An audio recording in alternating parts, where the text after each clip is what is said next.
Good day everyone, I am reporter number 4 answering the problem 7 and 8. An architect is designing a cylindrical water tank for a newly built resort in Palawan.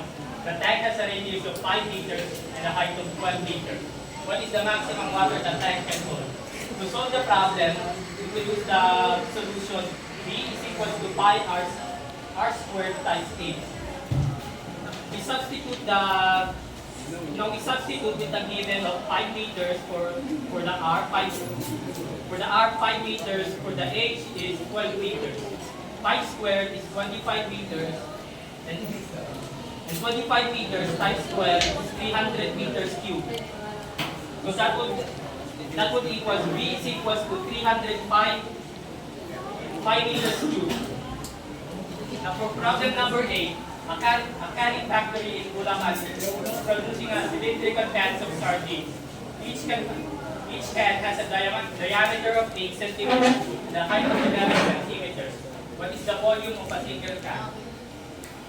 I forgot to put how to get the radius, but to get the radius, you just have to divide the diameter by 2. 8 divided by 2 is 4. We use the same solution as the last one.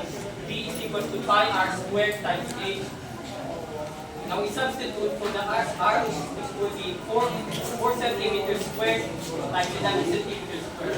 4 centimeters squared is 16 centimeters squared times 11 centimeters is 176 centimeters squared. Dapat keep pala yan. The